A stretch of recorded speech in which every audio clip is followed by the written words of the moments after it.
Hello people, this is question time from Thursday. Um, so let's get started and we'll see what we get. So the first question is coming up in a second. Is from Alan Wickham. Alan Wickham, please. Does the country need a good dose of socialism? No. Do the country need a good dose of socialism? Like I said, I hate the terms, the names that people call things. I think what the country needs is fairness. You know, quantitative easing needs to be stopped, and then the wealthy take the hit. At the moment, quantitative easing is just making an unfair country, and that's happening across the Western world. Quantitative easing is overinflated house prices, and it's also had a knock-on effect by making the wealthy more wealthy. So they're petrified losing their money, so they hide it away. Then on top of that, we've got a Tory party that has been at every point protecting that wealth, hoping that the wealthy people would spend that tax saving, but they never do. They just send it to their accounts offshore to protect it, so we can't take the tax from it. You know, the hard part is what is wealthy. You know, that's the hardest part to define, because you could say wealthy and it's like, well, what do you mean by wealthy?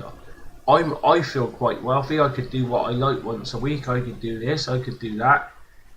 Are you wealthy?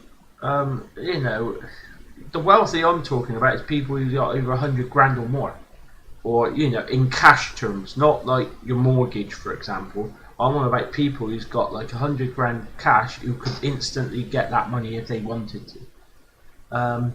Yeah, and I'm not. You know, socialism is about fairness, and when you get a large group of people who's only interested in keeping their money, socialism would never work, because it's about everyone being in it and everyone paying their fair share, so we can have a fair public service that works for everyone. But, you know, a few months back I read that a wealthy area in London are getting their own police force, and I'm like, well, hold on a minute.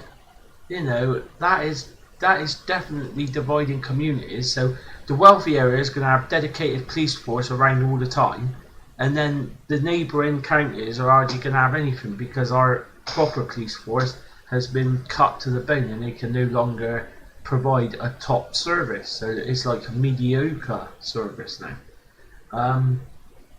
If socialism is about funding our public services that all of us use, from the most wealthy all the way down to the poorest, then yeah, I think we do need the socialism.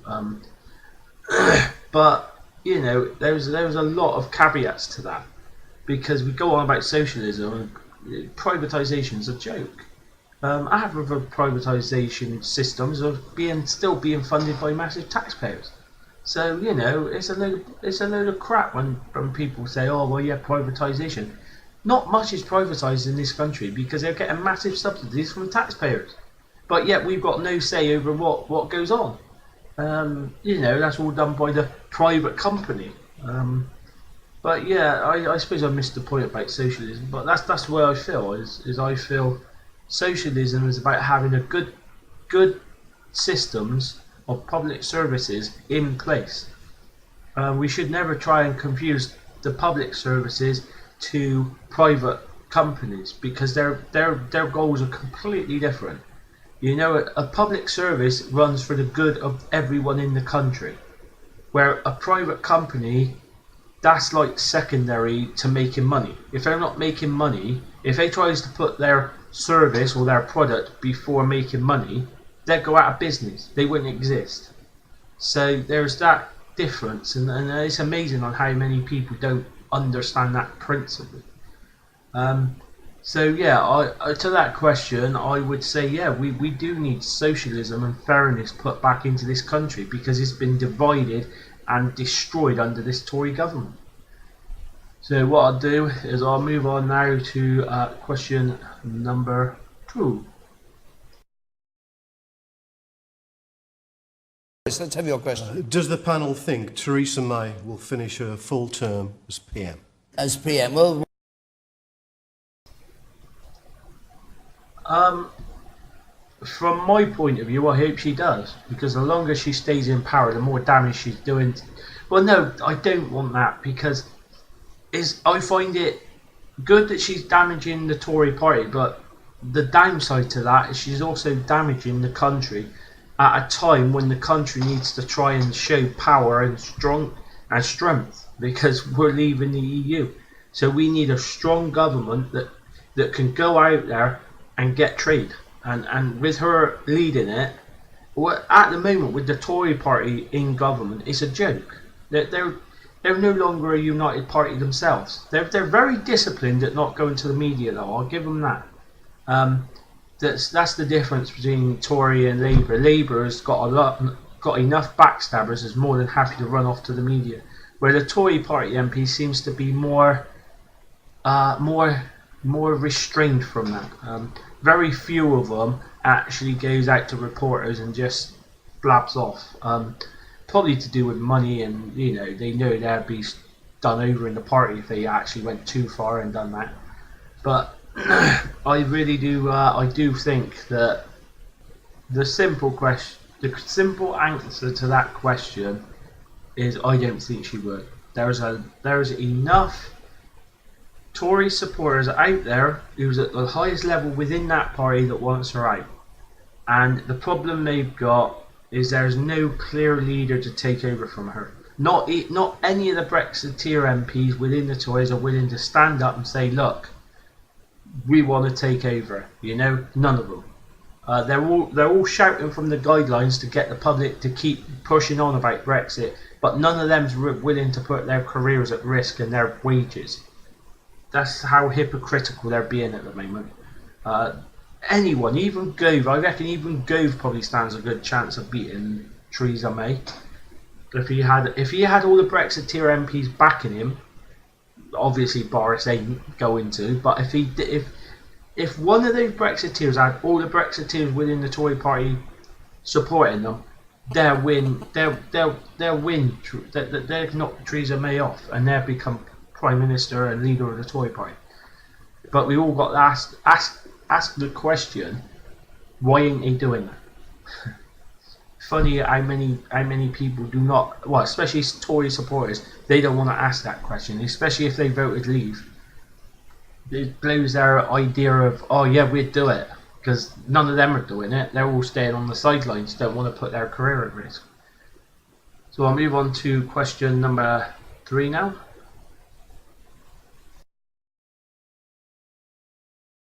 How likely are we to win a beneficial trade deal from a president who won the election on America First?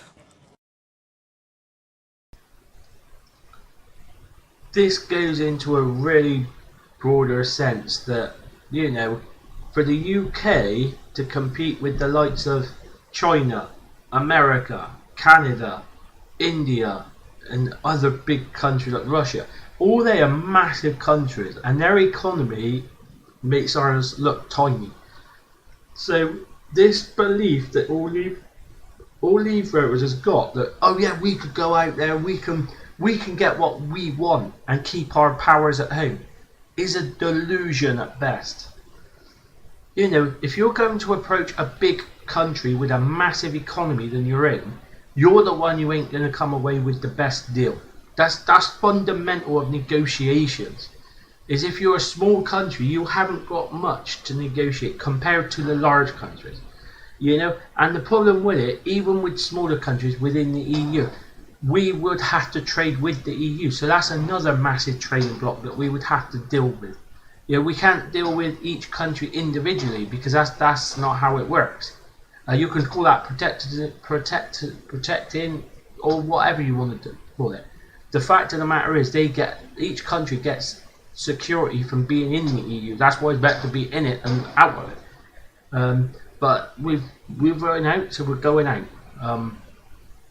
I just think it's a very very stupid. When we are not going to get a good deal from Trump. Trump is one of the most dishonest men, wealthy men in America. Not even some of the wealthy people would touch him or do any deals with him, because if he could backstab and make money, he'd do it. He don't care who it is. He's a man with no honour whatsoever, and if people think that we could go to America and get a great deal for ourselves without giving any of our powers away, you're delusional. I'm sorry, you are. America's going to want all the things that we've got now from farming and all that area and food. They would want to open that up so then we start getting their dodgy food with dodgy chemicals in. And you can, that's the principle of trade. If the UK government said, well, no, we're not willing to do that, America say, well, bye then, go to someone else. That's how negotiations work. And when you're a smaller when you've got a smaller economy, you ain't on the winning side. You've got to accept and hope that the bigger country would be willing to give you a little bit extra. But I do not believe Trump's America would do that. I truly believe Trump would want everything open from our side, and we might get a few extra benefits from theirs, but it would be one-sided because the economies are one-sided. That's how it works in trade. The bigger economy you've got, the better deals you can push through. And I'm sorry, but it's delusional to think a UK on its own has got a massive economy and we could go and make great deals with bigger countries than ourselves. We can't. We're going to be governed by how much they're willing to let us have. And if we say no, they could just turn around and say, well, okay, then buy them, because they've already got trade deals with a lot of other countries anyway. It's the UK who's in a desperate position to want trade deals. It just makes me so agitated and angry, because it's a very simple principle. The bigger you are, the better deals you can get. That's within the capitalist system. And the UK, don't get me wrong, the UK's got a big economy, but I'm comparing it to the other big economies out there on the international stage, and that's what we're going to be competing with. They can give more to smaller countries that we need that trade with, and they could come in and they can give a better deal, and the UK won't be able to do nothing about it. We would struggle probably trying to win trade from the EU, because the EU is a massive trade organisation, and there's no getting away from that fact. And people just don't want to hear facts today. It's all about belief and nationalism and patriotic and all that. That's great to have all that, but negotiations is reality. and if you ain't willing to realise that, then, well, we're in trouble. Now I'll move on to question number 4 now.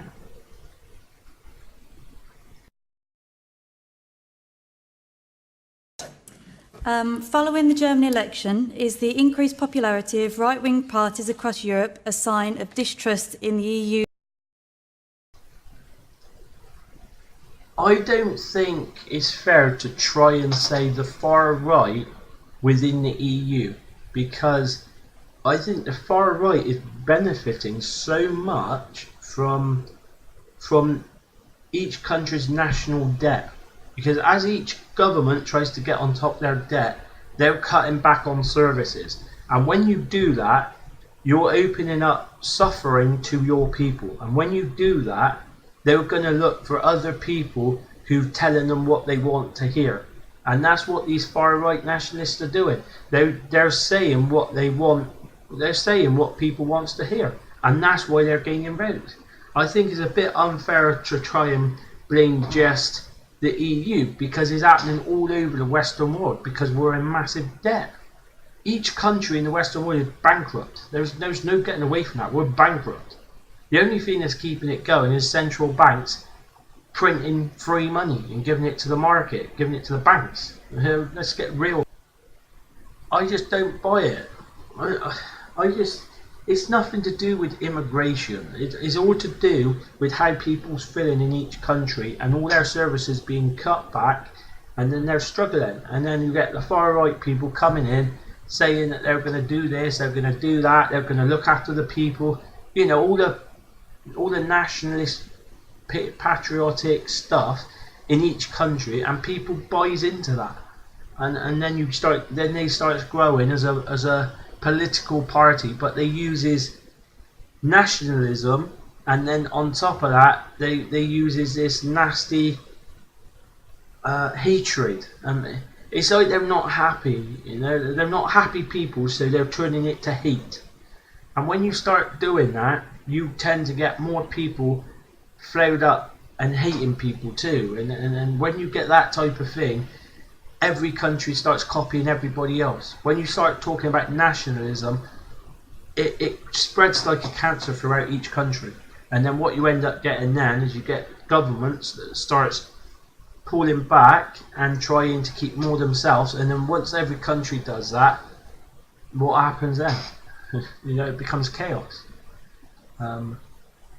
So yeah, I'll leave it there for that one. Next question. Agarwal, please. Claire. Will the £500 million bailout for the NHS, which Labour are calling for, make any difference? This was at the...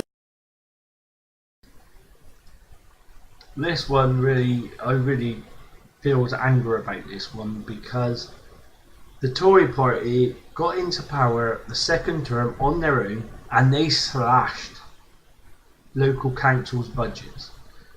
They didn't do it themselves. They're not that stupid. They're not going to come forward and say, well, we're slash. They slashed the budgets of local councils, and then local councils didn't have no choice but to slash social care in the communities across the country. And we've known this for years. So, you know, you've got that time bomb suddenly exploding, and then the knock-on effect is straight to the NHS. And the NHS was being underfunded anyway. So, you know, you've got those two different processes that's always been linked to a degree actually exploding because of the cuts. And I just can't believe no one really pointed that out. And that Tory MP, wow, I don't think she knows the truth, because for her to talk so openly and so like honestly, it's like, are you real? Are you really talking like that about uniting social care and the NHS? You're the ones who slashed that completely. You know, there isn't no... You slashed it completely by the cuts programme, and then to turn around and say, oh, well, I want Tory policy. Well, Tory policy was cutting back, and this is what you get. And basically, the fundamentals now, if you're ill coming up to this winter, the chances of you actually getting a bed in hospital if you need it is going to be reduced massively, because there's going to be a lot of people in there who may have issues but may be able to go home with the right help from social care in the community, but because that's been slashed so bad, they can, and they'll just be in hospital where potentially they could catch something else or infections that complicates their illness anyway. The Tory party is to blame, and when you get MPs talking so like confidently, like they didn't do nothing wrong and they gave the NHS all the money they wanted, not when you start factoring all the other economy figures, you've slashed it massively. It's absolutely disgusting on how they get away with it and how people still trust them. It's, oh man, it's so frustrating. We all know that and my biggest fear now is once Brexit starts really biting, if the Tory party is still in power then, they're going to come back to the British people and say, look, the NHS in its current form is unaffordable for the country, so we're going to have to completely change it. And then what will happen then is insurance are coming, and then everyone in the UK will have to start paying insurance, health insurance, on top of all the other taxes that you're already paying. That's what's going to happen, and I think it's going to hurt people a lot, because business is already being taken over by Virgin Healthcare and other private providers who's getting massive subsidies to run hospitals. It is absolutely disgusting what's happening in the NHS.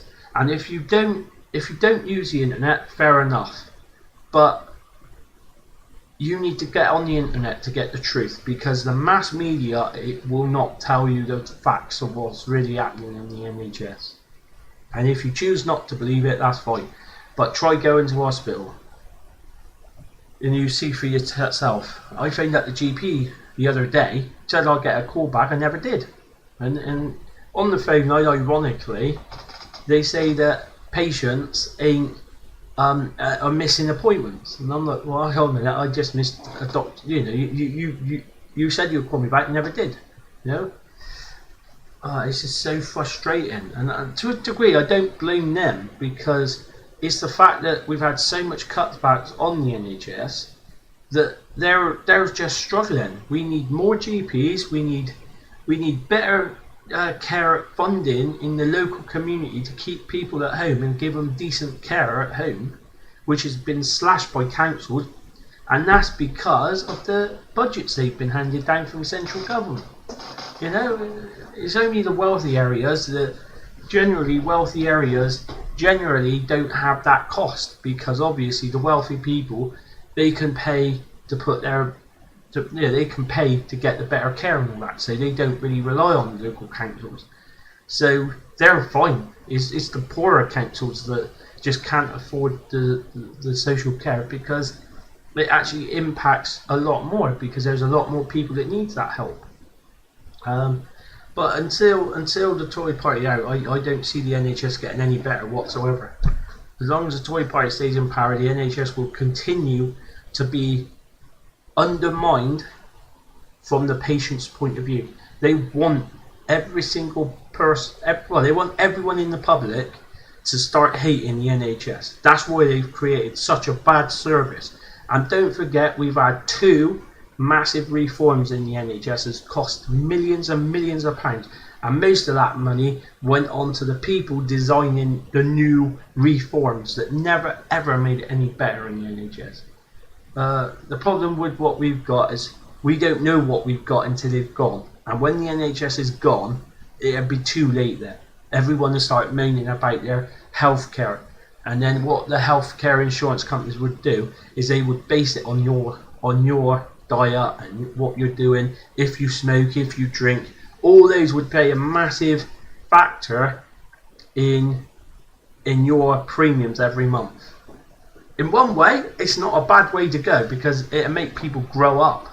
But in another way, you're going to be paying a hell of a lot if you smoke, drink, and then if you're found to be lying on the insurance documents, and you have got alcohol in your blood, or you have got, say, nicotine in your blood, you won't get paid out. We all know how insurance works, from car insurance to house insurance. They make sure that you're honest on the form, and if you try and lie a bit, they'll take you for that. They'll make you pay massive costs. That's why I'm so passionate. I believe in the NHS, and I believe I would put such a massive tax on private healthcare in this country. They wouldn't want to come here, and if that means wealthy are sod off to other countries, so be it.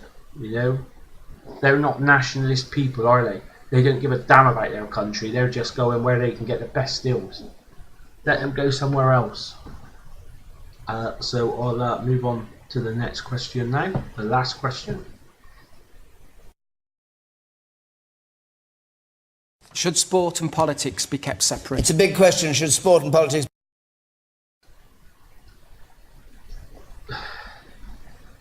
Well, to be honest with you, I don't see, it hasn't got nothing to do with each other, really, has it?